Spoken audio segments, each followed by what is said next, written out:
दोस्तों बैंगन एक ऐसी फसल है जिसमें संभावनाएं बहुत है। आप जितनी ज्यादा मेहनत करेंगे, जितना अच्छा मैनेजमेंट इस फसल का रखेंगे, उतना ही ज्यादा आउटपुट और उतना ही ज्यादा मुनाफा कमा पाएंगे। लेकिन जनरली किसान 200 से 300 क्विंटल एकड़ का प्रोडक्शन बैंगन से निकालते हैं और औसत कमाई 1 से 2 लाख रुपए एकड़ की करते हैं। लेकिन प्रैक्टिकली दोस्तों हमने लास्ट ईयर इस फील्ड से 450 क्विंटल एकड़ का प्रोडक्शन रेगुलर बैंगन का निकाला है। तो आइए जानते हैं वो कौन सी छोटी छोटी चीजें हैं जिन्हें अगर आप भी ध्यान में रखते हैं तो अधिकतम उत्पादन बैंगन का निकाल पाएंगे। बैंगन का उत्पादन कैसे बढ़ाया जाए, चलिए शुरू करते हैं। दोस्तों बैंगन की फसल से अगर 400 क्विंटल प्लस प्रोडक्शन चाहिए तो कम से कम 7 महीने की औसत अवधि तक इस फसल को चलाना पड़ेगा और ऐसा करने के लिए शुरुआत हेल्दी होना चाहिए। नर्सरी सिलेक्शन में ध्यान रखें, 4 से 6 पत्तों वाले पौधे सिलेक्ट करें जिनकी हाइट 4 से 6 इंच होना चाहिए और 30 दिन की औसत अवधि की नर्सरी सिलेक्ट करें।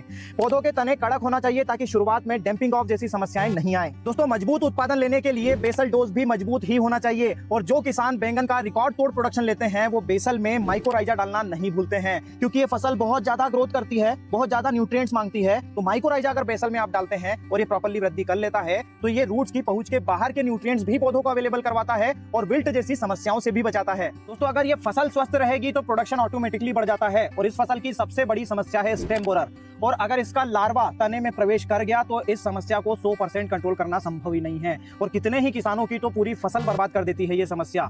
इस समस्या को कंट्रोल करने के लिए पतंग स्टेज पर स्प्रे करना जरूरी है और इसलिए दोस्तों आपको हर हफ्ते क्लोरोपाइरिफास, डाइमेथोएट, फेंथोएट इस प्रकार की दवाओं का स्प्रे करते रहना चाहिए। दूसरी बड़ी समस्या इस फसल की है विल्ट, जिससे बचना संभव नहीं है लेकिन कुछ हद तक इसे कंट्रोल किया जा सकता है अगर आप हर महीने थायोफेनेट मिथाइल 70% WP ड्रिप से चलाएंगे तो। दोस्तों एक छोटी सी चीज को अगर आप ध्यान में रखते हैं तो प्रोडक्शन कहीं ज्यादा बढ़ा सकते हैं। जैसे कि इसमें आप यहाँ पर देख रहे हैं फूल तो बंच में आते हैं लेकिन यहाँ पर फल सेटिंग आप देखिए हर नोट पर 1 या फिर 2 दिखाई देती है।